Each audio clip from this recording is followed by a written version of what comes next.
Hi Gamecats. Thanks to PSVR Without Parole podcasts, I can keep up to date with all the latest PSVR news while I'm out here.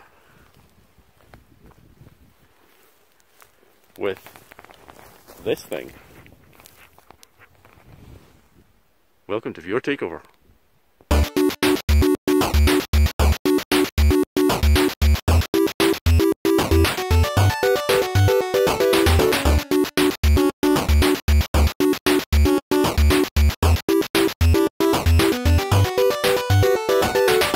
This is the Midnight Gamescast. We record every Tuesday afternoon at midnight and bring it to YouTube every Wednesday as the weekly wrap-up. Yep.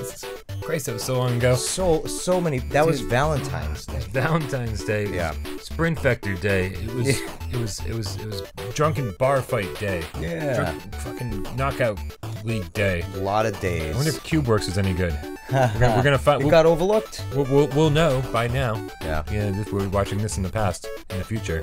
I don't know how time works. Yeah, it's strange. Yep. Every Thursday is PlayStation VR Theater. And every Friday, every today is Viewer Takeover. We let you, the loyal Game Cats, let you take over the show. As always, my name's Brian Paul, and to my right, your left, the king of the Sofa Kingdom. Nope, that's not right. The king of all the Sofa Kingdom. I had to read it off the page because... Off of the page. Because our loyal viewer, PSVR 420, called you that. And I've been using it all week. I told him in the comments I was going to steal it, so hopefully that's acceptable. Yeah. Jeremy King. Hey. How's it going? Not too bad. Yeah. How are you? All right. Yeah. I'm wicked overcaffeinated, but I'm kind of also really tired at the same time. It's 11:11. I made my wish. But we're still doing this. My wish has been made. And we're still doing this. We're still doing this. All right. So every week on Viewer Takeover, we go through the comments, we scour the videos, we scour the comments, we choose our favorites. Yeah. And then we read them. Mm-hmm. But we read them the way my word processor prints them out, and that's adding question marks where they don't belong, but we keep them in and we read them like that way because we think it's funny. Yep. Dude, did you see that introduction? It was awesome. It was Malcolm Morrow and his dog Poppy. Yeah. Out in the middle of nowhere. Oh, that's great. Listening to the MP3 podcasts that we make available on patreon.com/withoutparolegames for anyone who supports us for $1 or more a month. Yeah. Speaking of which, by the way, Malcolm, thank you so much for that video. Yeah, thank you. If you want to introduce next week's viewer takeover, well, I'm sorry, you can't because we do have a couple ahead of you. But make sure you send your short, sweet, and sexy video. Sexy. Withoutparole@gmail.com, and eventually you will introduce the show. Mm-hmm. But Malcolm Morrow isn't the only person we want to thank this week. Jeremy, is he? No, these people down here, is that who you mean? Yeah, we definitely want to thank those people as well. The most loyal of the loyalists. They really are. They're the fluffiest fucking kitties ever. So fluffy. Forever kittens. These are our loyal Patreon supporters. They also, just like Malcolm Morrow, went over to patreon.com/withoutparolegames and gave us $1 or more every month. Yeah. And it just keeps, it's like a subscription-based thing. It just takes $1 out of your account every month. $1. And man, it's just $1 to you. But it adds up for us, and we appreciate it. It helps keep this channel going. Unfortunately, I have to take too many days off from work every month. Yeah. To bring the content. Absolutely. So luckily, all you guys combined can keep this thing running. Yeah. But we don't just give them MP3s, do we, Jeremy? No. What else do we give the loyal Patreon supporters every week for their $1 or more? Well, for just $1 or more a month, if you go over to patreon.com/withoutparolegames. Over there, you can find videos where each week one of us plays the role of host, and we go for 2 minutes to however long we want. It doesn't matter. No. And we talk about something, we show your talent, we open up to you, and we give you back a little bit more than the normal Game Cats because you guys deserve it. Because, yes. The show's called The Litter Box. I don't know how you overlook that every week. It's like, you know why? Because once you get there... It's the content that matters, but it's called the Litter Box. Yep, and every single week we put up a new episode of the Litter Box. Yeah, and it could be anything. Anything. It definitely usually does not revolve around video games. No. In fact, this week it was about Michelle. Yeah, and I was giving everyone an update on her childbirth. Yeah, and I will tell you that. Was it human? It was. Unfortunately, it was not an actual cat. I was hoping for a full litter. Yeah. Yeah. Like, very disappointed. 4. Poor Aiden. Just a normal human being. Yeah. happy and healthy. That's boring.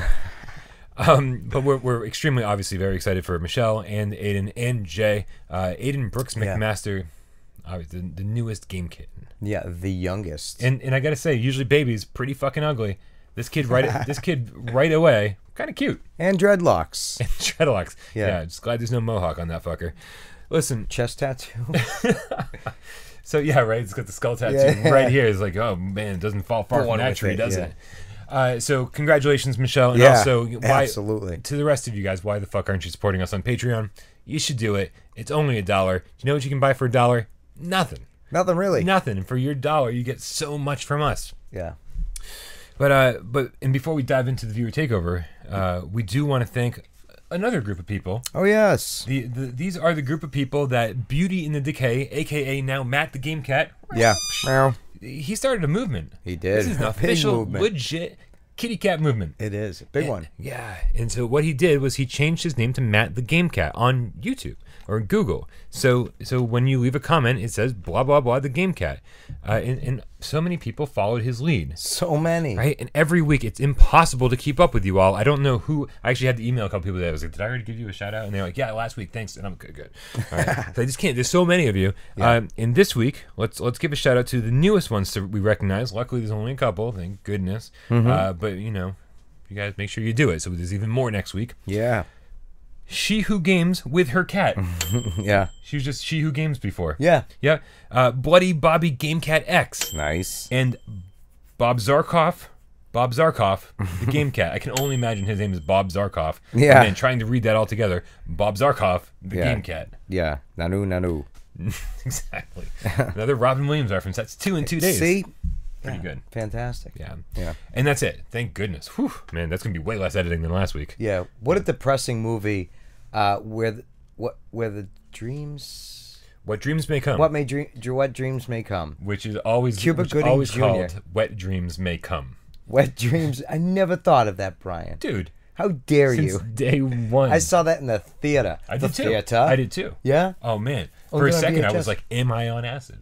It is so depressing. It feels like you're on acid the whole time. Oh, yeah, it's great. That's part of the reason I saw it. Yeah. Yeah, it was great. It's super depressing, but like it's actually a fantastic movie. Yeah, and it really is neat. The colors and everything about it. The colors. The colors. Because you are a one-trick phony, aren't you? Fucking dog. Remember the dog? Yeah, it was all the dog. great. Oh, and remember like his wife committed suicide? Is that what happened? That's why she was way down, and he was going back to hell to bring her back. Is that spoiler? Is that like you don't know that till the God, end of the that came movie? out in '96. Yeah, Did but it come out in '96? I don't think there's limits on spoilers. I don't want to ruin anything for anyone. I feel you. Some of our viewers weren't born in 1996. Oh my God!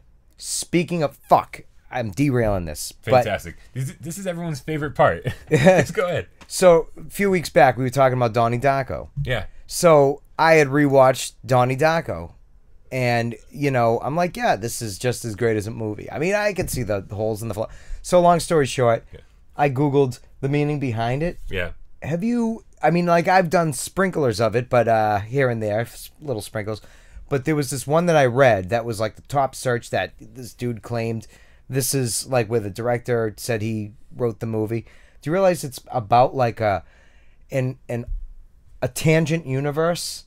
Because something gets misplaced, meaning the engine from the real universe, so it creates a tangent universe. So the movie, the second we start watching it, takes place in this tangent universe.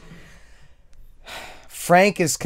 It gets really complicated, but it all takes place to try to make Donnie, who becomes like the selected one who has certain abilities like telekinesis, like at the movie, at the end of it, he uses telekinesis to pull the jet engine motor off of the plane that falls through the vortex that then creates a tangent universe, so therefore he can correct the universe and wake up in his bed and then die. Oh shit, that was a spoiler. But you gotta Google it and read it, because it's like, oh my God, and then you can watch it again and be like, okay. Yeah, strangely enough, I know this sounds like probably bullshit, but I did know all of that. Oh really? Yeah. Sweet. And man, because I probably watched the movie 20 times before oh my God. Yeah. understood anything. Yeah. And knowing exactly what's happening. Yeah. Is pretty fascinating. Yeah. I got to rewatch it since reading it. I haven't. Okay. Because I just watched it like literally 2 weeks ago. Yeah. Yeah, it's I mean, yeah, I don't know. That movie's such a mindfuck. Yeah. But yeah, good stuff. Did you see the comments? Somebody in our comments was like, they have a Frank the Bunny tattoo. I thought I did read that. Yeah. Way to go, man. That's got to be fucking cool. Can you send us a picture? We'll put it on next week's viewer takeover. I don't know. Right.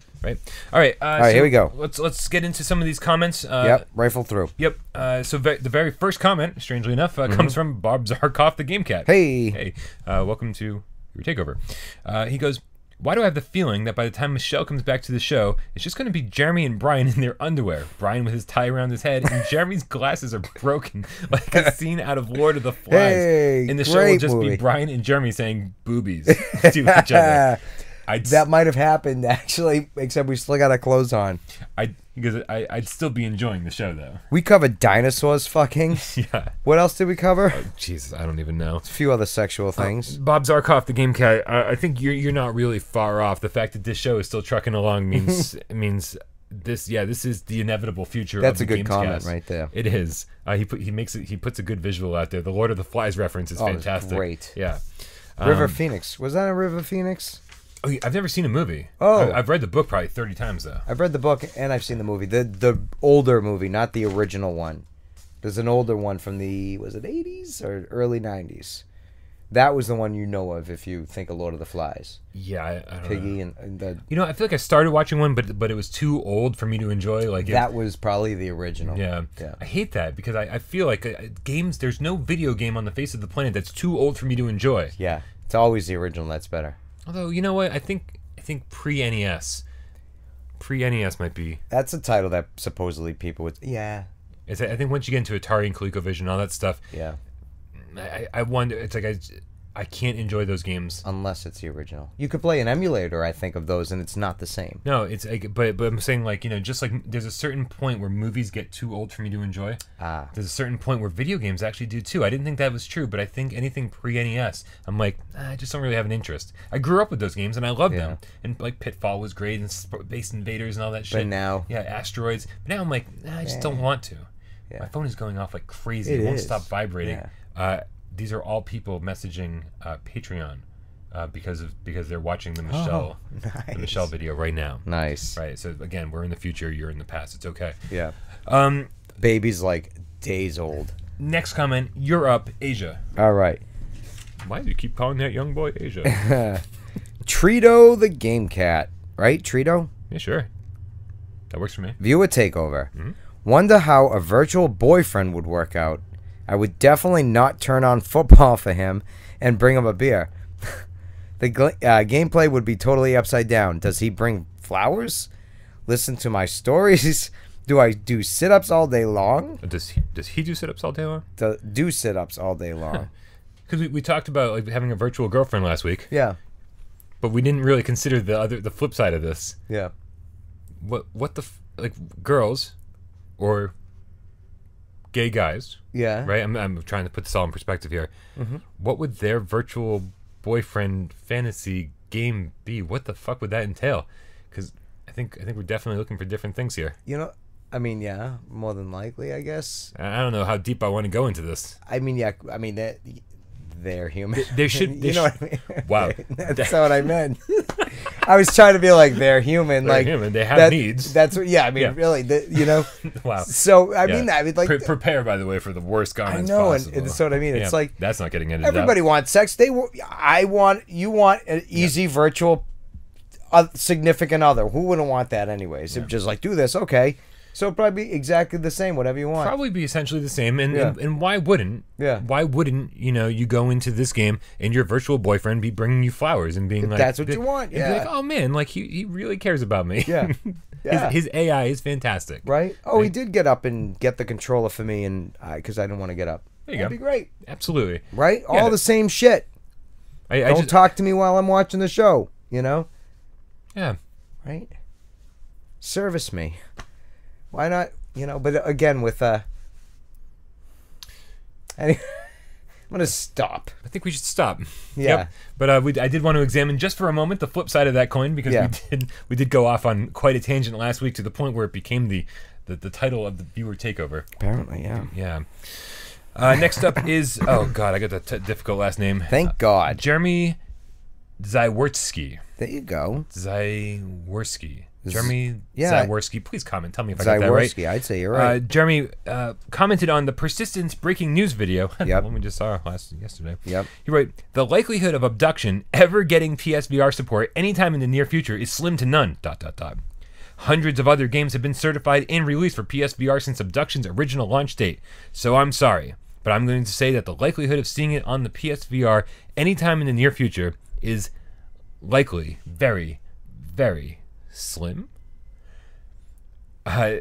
So here's the issue. Abduction came out like months ago. Yeah. Right?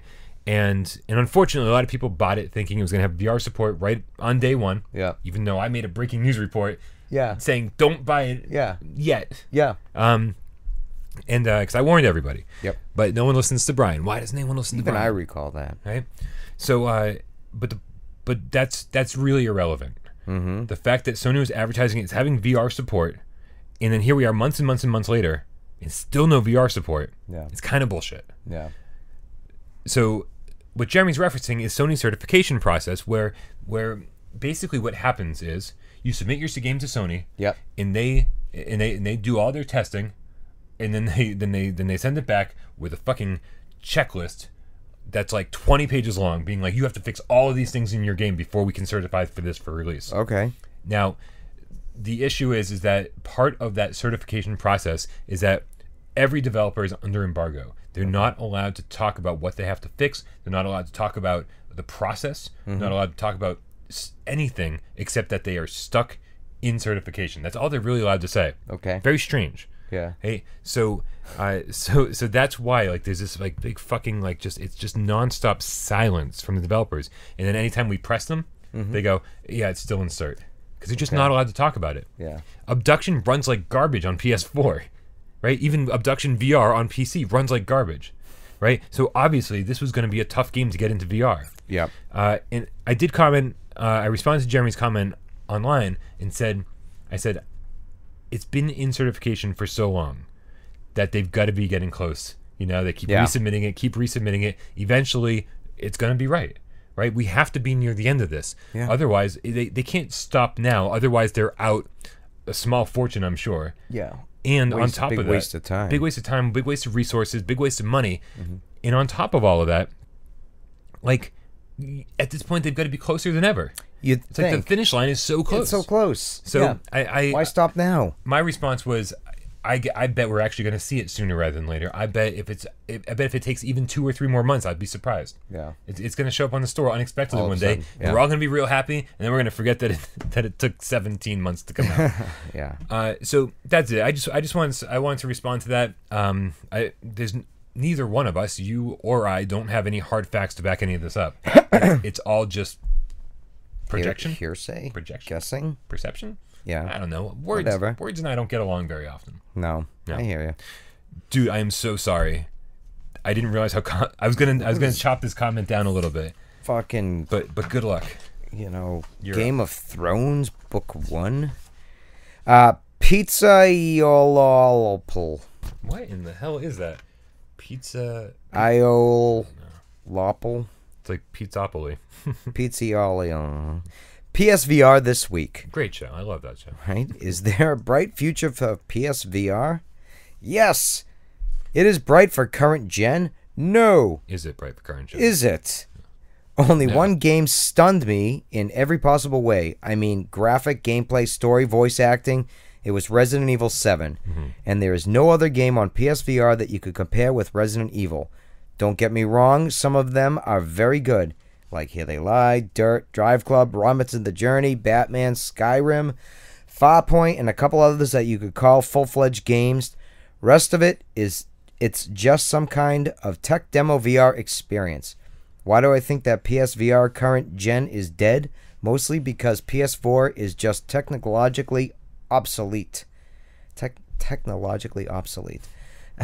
Capcom with Resident Evil 7 proved that it is possible to create a full-fledged game in VR, full-fledged VR game, but it does not change the fact that VR will spread the wings on next-gen consoles. I am sure of it. If you are short with money, you should sell your headset. If you want to own a piece of technology that is a precursor of virtual reality. You should keep it because someday you're going to look at it with melancholy and disbelief how much this technology changed world. Yeah, he missed a few words He there. did. But Pizziopoli, whatever the hell. He brings up some good points. Yeah. Like the fact that, Resident Evil might be the only game that stunned all of us from every angle. Yep. Right? Like Skyrim, for whatever amazing game it is. Yeah. It's like graphically it's not stunning. No. I think on the Pro it looks good. It does look good. But it's not stunning like Resident Evil is. Resident Evil 7 looks great on the regular old PlayStation It looks better, 4. even better on the Pro. So it's but when he gets through the first 80% of his comment and then says, if you're short on money, you should sell your headset. Yeah. I don't understand that aspect of this comment. No. I'm like, yeah, of course. Like the first video game console to go into 3D, to start using polygons instead of sprites, well, Star Fox really, but mostly it was like PlayStation 1. Yeah. Right? Do we look back on that and say, wow, what a bunch of fucking garbage? Yeah, all that was shit. No, we don't, because we recognize that it's part of the growth. Yep. And we enjoyed every moment of the growth while it was there. And then when PlayStation 2 came out, we were like, look how much better this looks, and it was exciting to be part of that progression. Yeah. It was exciting to be growing up with the technology. Right. And it's so fucking exciting to even exist in a world that VR exists in as well. Yeah. And I can't wait to see what PlayStation VR 2 looks like. Oh my god. Yeah. But the fact that this thing's only been out for like not even a year and a half, is like, give it some time, man. Like, It's just a baby. It's just a baby. Yeah. Right? The Skyrim is amazing. Apex Construct is coming out like next week. Moss is coming out this month. Yeah. Like, it's highly likely that Fallout 4 VR will be coming to PlayStation VR. There are so many amazing games coming down the pipeline that, like, I can't even look past this month yet because there's so much happening. And seriously, if you sell your headset now, you don't get to play You're Sprint gonna miss Vector. everything between here and there. Whenever the new console headset will come out, who knows when it's gonna be? And you know what's going to happen then? Pizzaopoli is going to be like, well, you might as well sell this one too because PSVR 3 is going to be even better. Because it will. Yeah, It'll of course happen. it will. Yeah, totally. But my issue is like, stop looking ahead, man. Like, just enjoy the ride. Yeah. Right? Be like, oh, I don't want to get on that roller coaster because in 2 minutes it'll be over. Yeah, yeah. What? Yeah. What about the 2 minutes that are fucking phenomenal? Incredible. Yeah. That's it. I totally always respect other people's opinions, but I don't want anyone selling their headset because something better is coming along later. Eventually, yeah. Like yes, a lot of the games you mentioned are very good, but man, oh man, like I've discovered so many amazing games that I would have never discovered if they weren't in VR. Yeah. I love all of them. Mm-hmm. We were just talking about Static. And it was like, your hands are stuck in a box. Yeah. Who would have ever thought I'd be interested in playing a game where my hands are stuck in a box? Right? And it's amazing. It's one of the best games I've ever played. Or a virtual dodgeball type of game. Who the fuck would want to play that, you'd think? But then you play and it's great. Yeah. Spock. It's funny because I was thinking, I thought you were talking about Smashbox Arena, and I was like, that game's phenomenal. Then, oh yeah, Spark is also phenomenal. Yeah. Like, so don't forget, like, there's, just because they're not your type of games, you might be surprised if you try out some of these other titles. Europe, Asia. I am indeed. This is Gumball's Game Room. This is so here we go. Ready for a blast from the past? Yep. This is from the video Topic of the Week.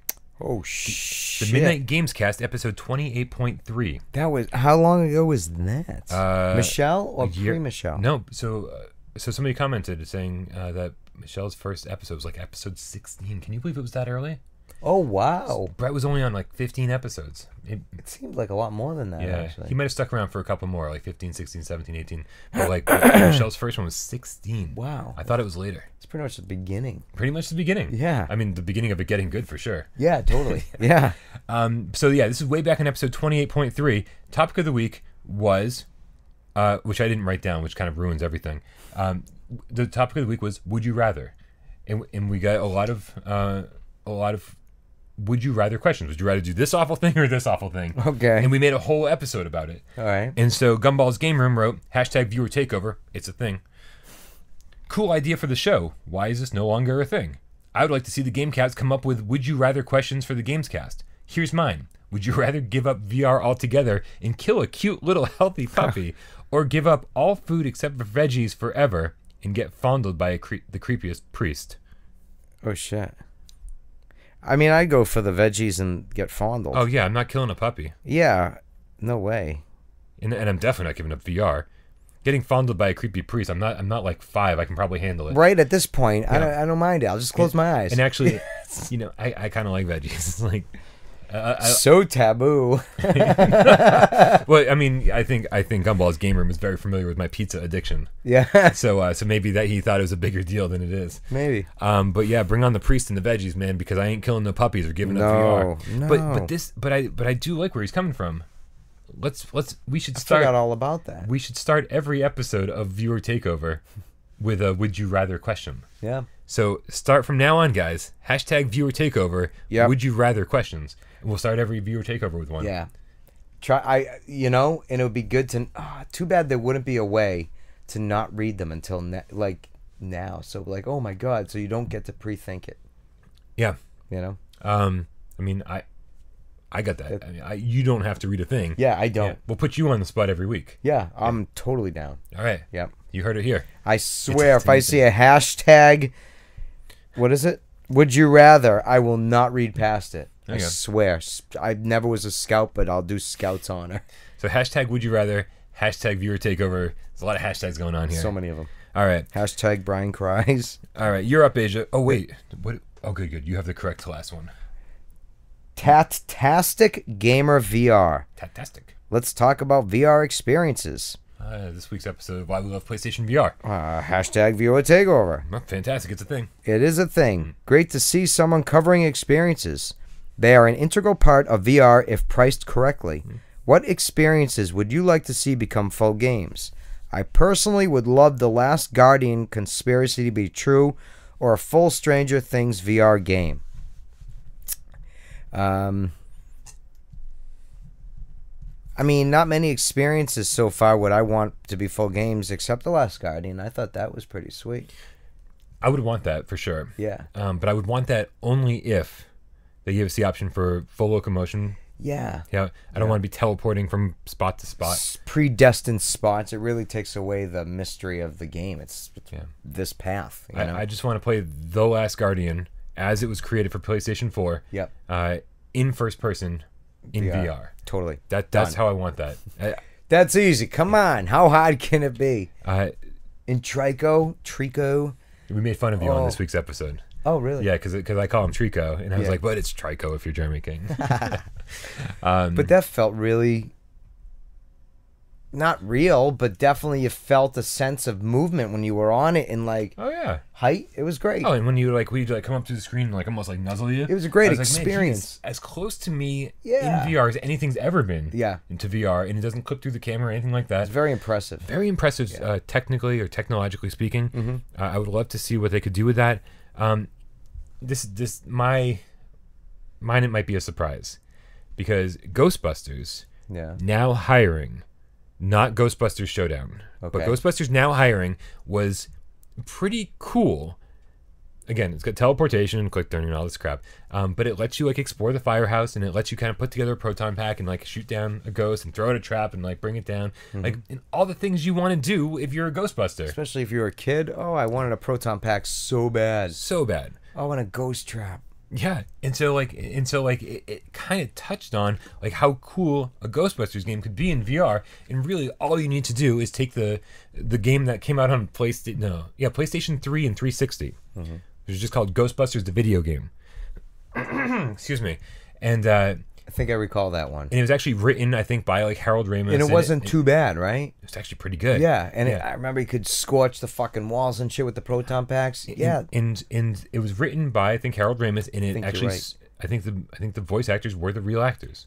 Why do I remember this? You might be correct. Because I think that this was technically supposed to be Ghostbusters 3. Oh yeah. And this is as close to Ghostbusters 3 as we'll ever get now. Yeah. So why then can't they made that shit movie? Can we make this into first person? Port the whole thing over into VR. Yeah. Man, oh man, how awesome would this be? Yeah, that would be fun. Right? So I think, the proton pack with the move controllers. Yeah, or maybe the aim controller. Why not? If it's two-handed. Oh, that'd be perfect. Right? to feel that blast. Click the analog stick to throw out the. Although no, one's a proton trap. pack, because then the other one you could throw out the trap and press it and open it up and keep them in the stream. Don't cross the streams. Yeah. Oh, that'd be great. No game has actually allowed us to use the move controller and the aim controller at the same time. But man, if they had some kind of belt that I could Velcro the move controller onto, right? So holding the aim controller and then grabbing the move and flicking it out and putting it back. I'm down, man. This sounds like the greatest game ever made. I feel, though, by instinct, you would automatically grab it and throw it. Oh, right at the TV. Right at it every time. You're like, fuck. Remember all those, like, the videos of, like, people Wii bowling? Wii, yeah. Just throwing it right into the screen? How every time you saw it, did you not, like, what a bunch of fucking idiots. Yeah. Why would you, but I could see if you were especially in with VR. The headset on, yeah. I would totally be like, no, just as it left my fingertips. Absolutely. Oh, man. Anyhow, he did what? Did he recommend Stranger Things? Is that what he said? Yeah, I can't really say that I'd really be into that based off of that monstrosity. I can't imagine what kind of game they would make out of Stranger Things. I don't know how they could. Yeah, especially if you're using the experience as a jumping off point. Yeah, I don't know. I mean, you'd only jump off to kill yourself from not playing it. Yeah. Yeah, it's pretty rough. I don't know what they would do. I mean, I'm sure there's a game somewhere they could find out of it, but it would definitely, I don't know. I can't say I'd be into it. And I think the one that goes without saying that we did not mention on Why We Love PSVR is the Star Wars Rogue One. The X-Wing. The X-Wing mission. I didn't play it. Holy crap, because we still got to find my copy of Battlefront or whatever the fuck it's called. I still have your copy of... Bring it back. Whatever you have. Not Rush of Blood, did it? You gave Rush of Blood back, right? The Patient one. The Inpatient. Inpatient. You haven't played the Inpatient yet? No, I forgot I had it. It only takes 2 hours. I have been busy. Yeah. I didn't get a chance this coming. I know, you're a busy guy. It's okay. Yeah. I'm not giving you a hard time. But I will coming up in a few more days. I'll have some free time. Okay.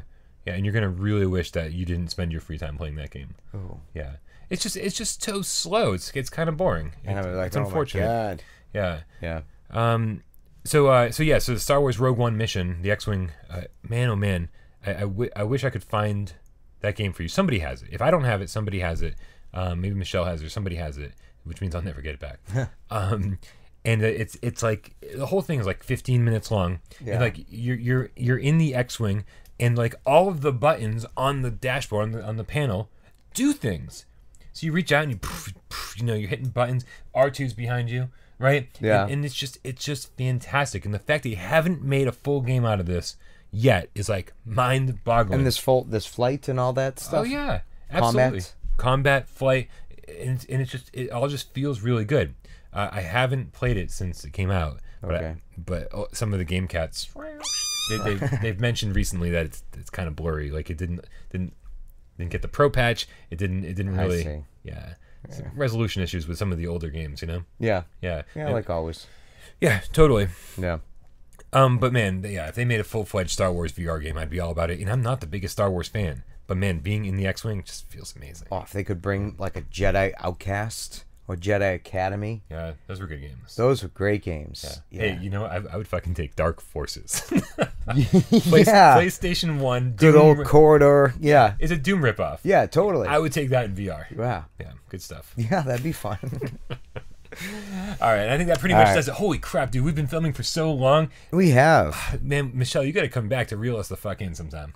Yeah, these are like 30-minute each. It's craziness. Yeah. Guys, thank you so much for tuning in to another episode of the Midnight Gamescast. As always, I'm Brian Paul, and that's Jeremy King. Hey. And we'll see you next week. We'll see ya. Yeah, we'll see ya. Bye.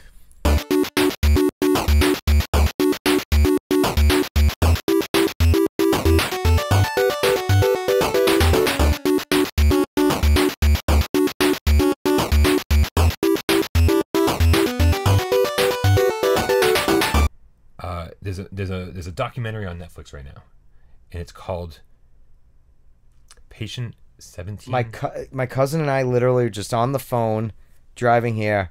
What was it called? Patient 17? Yeah. Subject 17? Subject Doctor. He was telling me about the show he was watching. He's like, yeah, I'm watching it now. It's about a doctor who removes alien objects out of people. I'm like, wait, what? I watched it last night. I'm like, why did I skip past this? He goes, I think it just released like yesterday or today.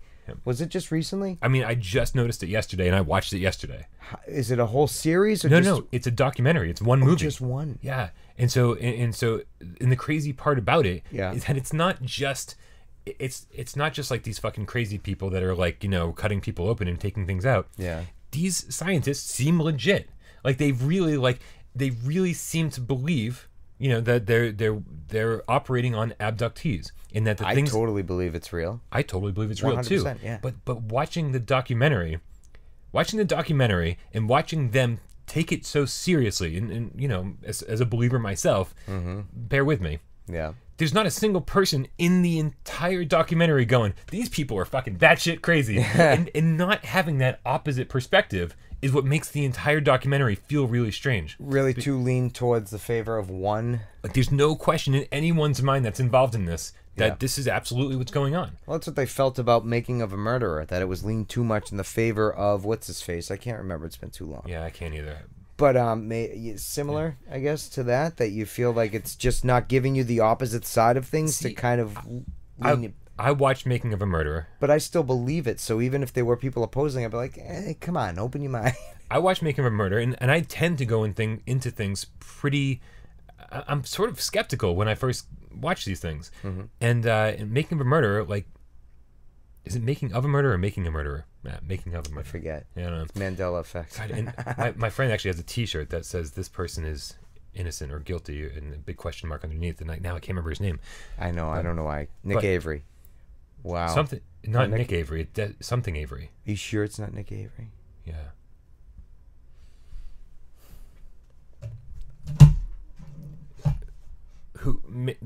Making of a Murderer. Here's what I found on the web from Stephen Avery. Stephen Avery. Yeah. Stephen Avery. I didn't even pronounce the fucking words right, and she still helped me out. Stephen Avery. And when I watched that, I was like, oh, this guy's guilty. This guy's guilty. But it takes you on that ride. Yeah. And at a certain point, it flips the script, and it's like, yeah, you thought he was guilty. Here's why he's not. Yeah. And so they actually did a great job that way. Yeah. But there's none of that in this. There's none of that in Patient 17. Yeah. The entire thing from beginning to end is like, these fucking people, they just fucking believe every single thing. It's still worth watching it? It's totally worth watching. But it's like eerie, like, ooh. A little bit. Yeah. Because I believe in him so much, and I've always been fearful of going to bed and waking up on a metal slab in an alien like spaceship, held down and not able to scream, and them doing shit to me, and then like literally I wake up the next morning like, did that really happen? And I'm never quite the same again. Are you sure you're not just scared of like anal probes?